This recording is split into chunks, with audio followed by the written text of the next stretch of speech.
कर दें। आगे 3rd ग्रेड की वैकेंसी आने वाली है, उसमें भी हम क्लासें कंटिन्यू रखेंगे, तो सब्सक्राइब जरूर करें। पहला क्वेश्चन एकदम इजी आया था कि आपके पिताजी की माताजी की बेटी से आपका क्या रिश्ता है।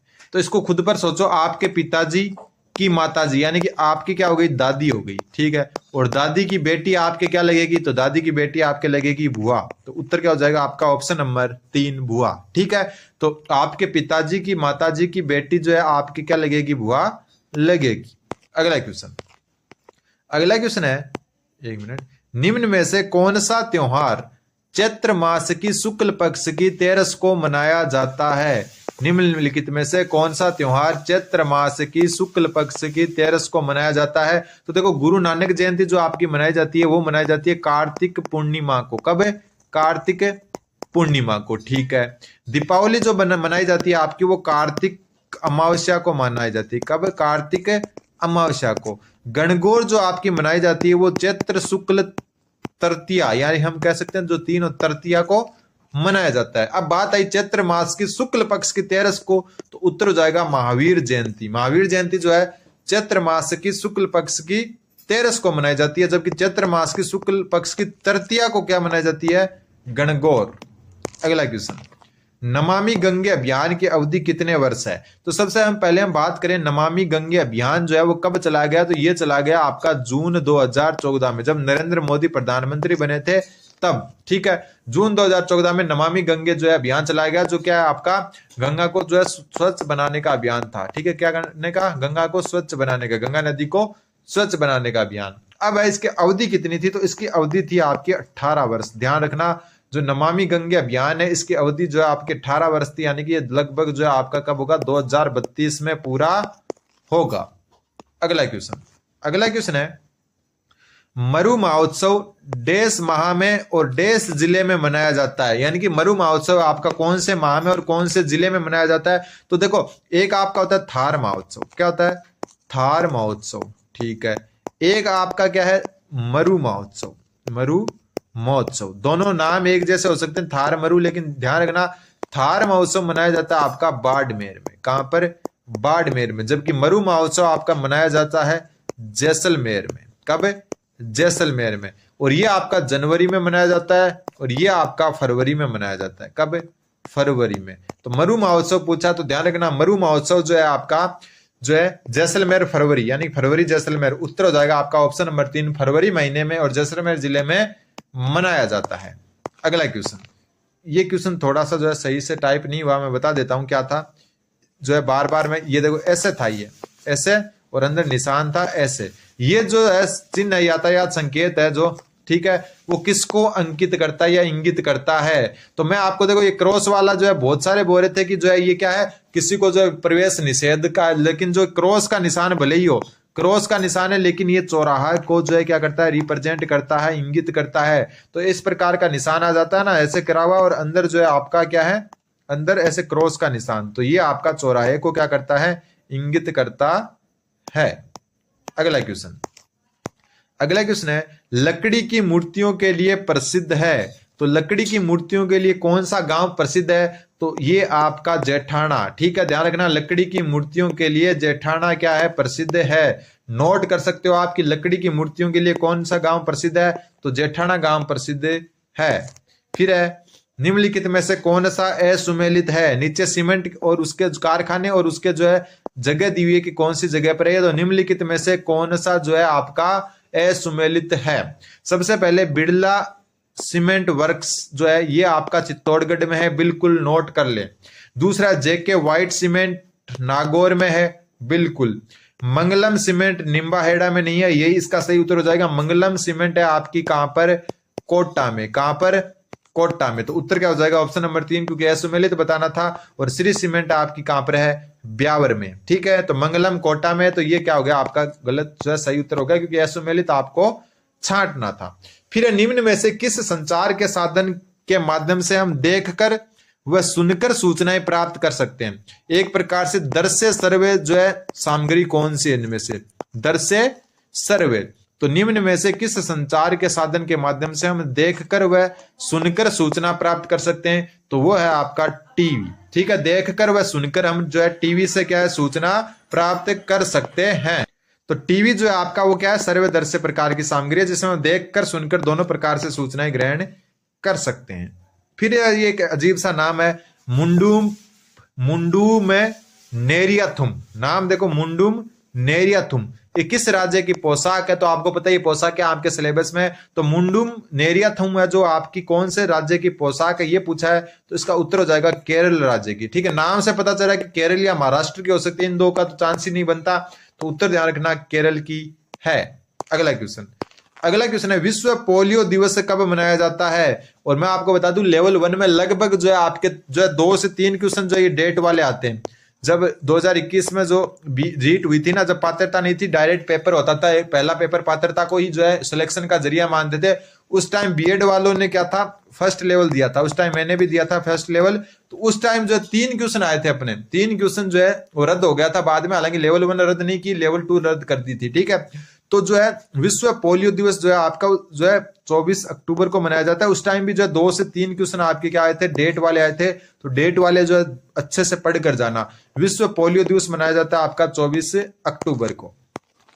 फिर मलेरिया रोग है, उसका कारक क्या है? अपन क्या करते हैं, मलेरिया रोग का कारक मच्छर होता है। मच्छर वाहक होता है। मच्छर तो क्या होता है, उस जो कारक है उसको वाहक होता है, उसको जो एक जगह से दूसरी जगह तक ले जाने का कार्य करता है। मलेरिया रोग का जो है कारक पूछा है, वाहक नहीं पूछा। तो मलेरिया रोग का वाहक तो पता है आपको, मादा इन्फ्लुएंजा मच्छर होता है, लेकिन बात यहां पर हो रही है मलेरिया रोग का कारक कौन सा है। तो मलेरिया रोग है उसका ना तो वो जीवाणु यानी बैक्टीरिया से होता है, ना वायरस यानी विषाणु से होता है, वो होता है प्रोटोजोआ से। किससे होता है? प्रोटोजोआ से। एक होता है डेंगू।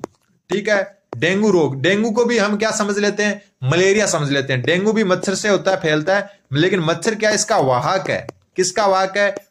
डेंगू वायरस का। किसका? डेंगू वायरस का। ये दोनों चीजें आपको ध्यान रखनी है। मलेरिया रोग आपका प्रोटोजोआ से होता है, जबकि डेंगू रोग आपका वायरस से होता है, विषाणु से होता है। ध्यान रखना, दोनों अलग अलग चीज है। दोनों को मच्छरों जो है दोनों के वाहक होते हैं, लेकिन रोग जो कारक होते हैं वो इसमें प्रोटोजोआ आता है, इसमें वायरस से होता है। अगला क्वेश्चन है आपका, राजस्थान में प्रथम सहकारी समिति, कोऑपरेटिव जो कमेटी है, समिति है, उसका गठन कहां किया गया? तो राजस्थान की प्रथम सहकारी समिति जो है आपकी अजमेर में खुली थी। कहां पर? अजमेर में। अब बात करें अजमेर में कहां पर, तो अजमेर में बिनाई में। और बिनाई में कब खुली है? 1905 में। 1905 अजमेर बिनाई में जो है राजस्थान की प्रथम सहकारी समिति का गठन किया गया। ध्यान रखना, आजादी से भी पहले। अगला क्वेश्चन, ये क्वेश्चन भी अच्छा है। निम्न में से किस ग्रंथि को लैंगिक जैविक घड़ी, बायोलॉजिकल क्लॉक भी कह सकते हैं, बायोलॉजिकल क्लॉक यानी लैंगिक जैविक घड़ी जो है वो किस ग्रंथि को कहा जाता है? उत्तर ध्यान रखना, पीनियल ग्रंथि को। कौन सी ग्रंथि को?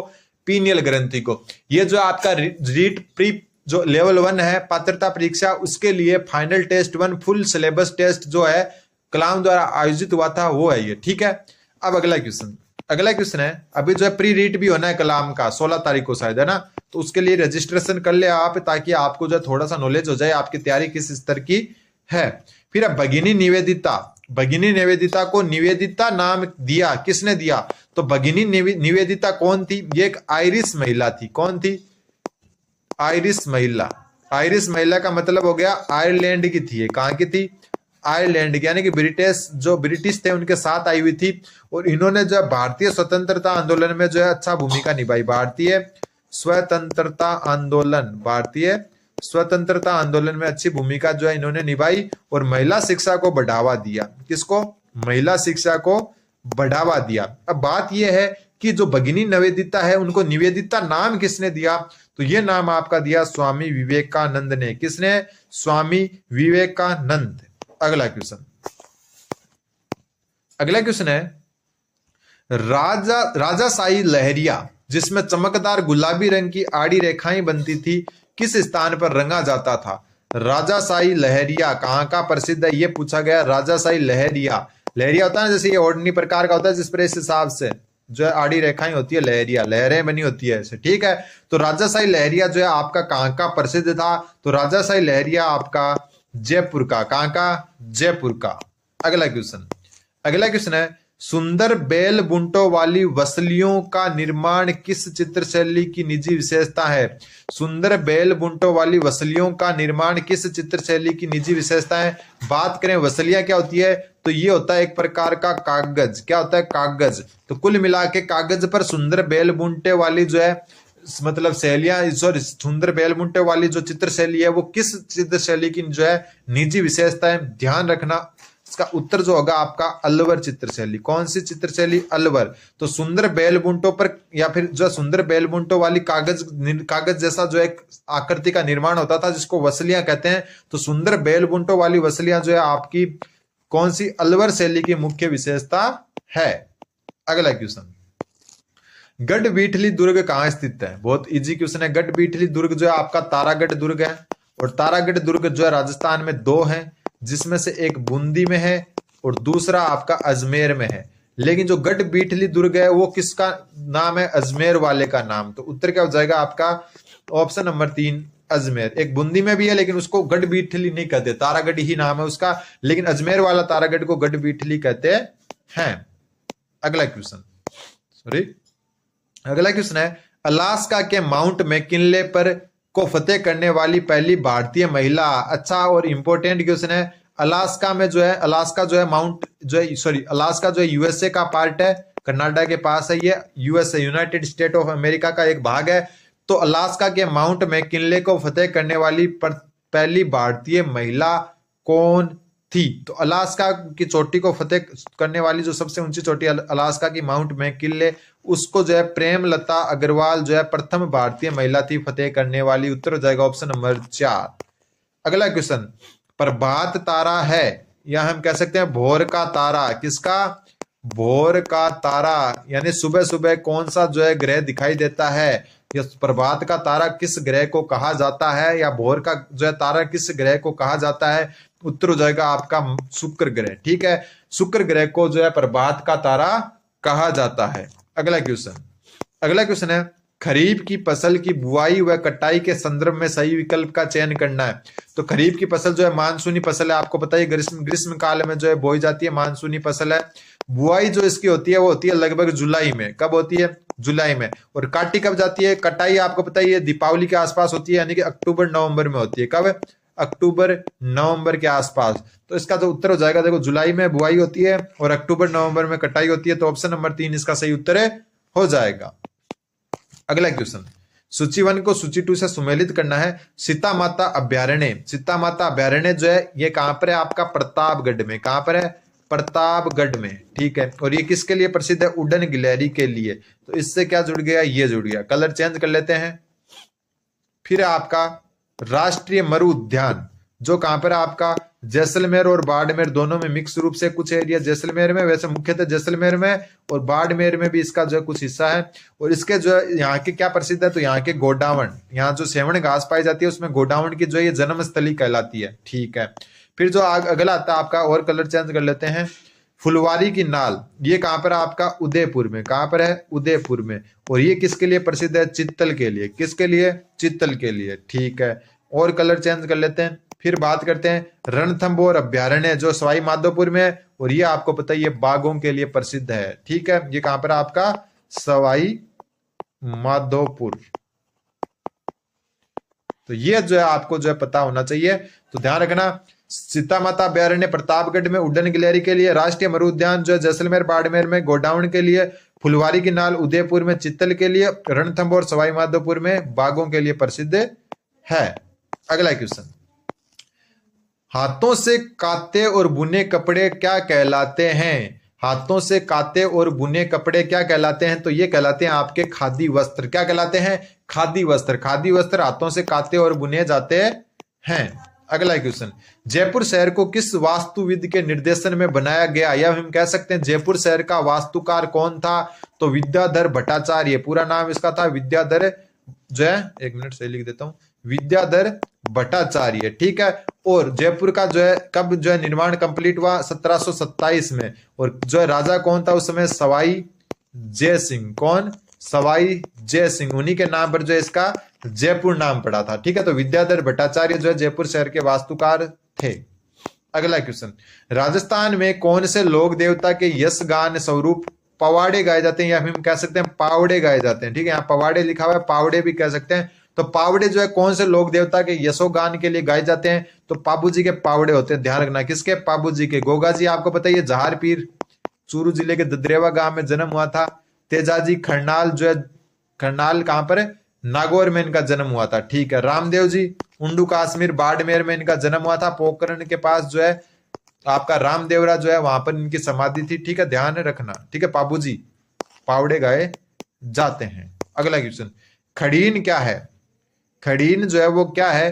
तो खड़ीन आपको देखो नाम से पता चलता है, इजी क्वेश्चन है। वर्षा जल रोककर भूमिगत जल स्तर को बढ़ाने हेतु बनाई गई संरचना, बिल्कुल नहीं।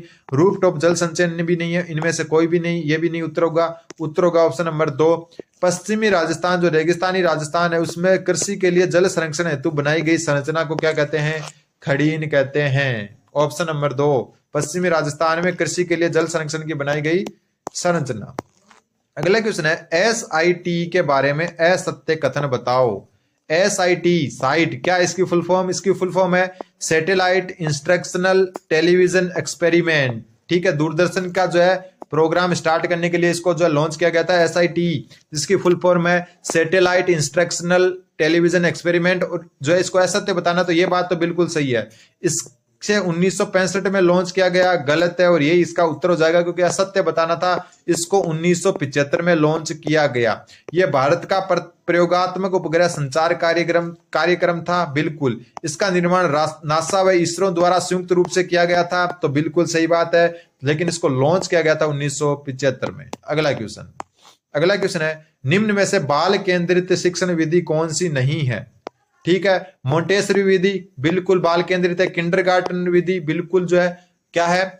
बाल केंद्रित है। किंडरगार्टन विधि फ्रोबेल ने दी थी। खेल विधि जो कुक ने दी थी, ये भी क्या है? आपकी बाल केंद्रित है। लेकिन व्याख्यान विधि है, ये बाल केंद्रित ना होकर जो है माध्यमिक स्तर की कक्षाओं के लिए, किसके लिए? माध्यमिक स्तर की कक्षाओं के लिए है। अगला क्वेश्चन है, निम्न में से कौन सा पर्यावरण अधिगम का सिद्धांत नहीं है? निम्न में से कौन सा पर्यावरण अधिगम का सिद्धांत नहीं है? अच्छा क्वेश्चन है, ध्यान रखना। अनुभवजन्य अधिगम सिद्धांत ये पर्यावरण अधिगम का सिद्धांत है, बिल्कुल है। सामाजिक अधिगम सिद्धांत ये है, बिल्कुल है। प्रेरणा का सिद्धांत है, बिल्कुल है। लेकिन स्वगति अधिगम सिद्धांत ये जो है पर्यावरण अध्ययन का जो है सिद्धांत नहीं है, इंपॉर्टेंट बनता है। ये तीनों तो है आपके, ठीक है, लेकिन जो है ऑप्शन 3 स्वगति अधिगम सिद्धांत जो है पर्यावरण अधिगम का सिद्धांत नहीं है। अगला क्वेश्चन है, एनसीईआरटी के कक्षा 3 से 5 तक, कौन से कक्षा 3 से 5 तक के पर्यावरण अध्ययन पाठ्यक्रम की थीम परिवार मित्र के उप प्रकरण में शामिल नहीं है। कक्षा 3 से 5 तक जो पर्यावरण अध्ययन पाठ्यक्रम की थीम है परिवार मित्र, उसके उप प्रकरण में कौन सा शामिल नहीं है? जानवर शामिल है, बिल्कुल। पौधे शामिल है, बिल्कुल। संबंध शामिल है, बिल्कुल। लेकिन भोजन शामिल नहीं है, ध्यान रखना, भोजन शामिल है नहीं है। और आज का लास्ट क्वेश्चन, निदानात्मक परीक्षण की जो है विशेषता कौन सी नहीं है? निदानात्मक परीक्षण की विशेषता नहीं है, ये उपचारात्मक शिक्षण का आधार है, बिल्कुल। निदानात्मक शिक्षण में क्या होता है?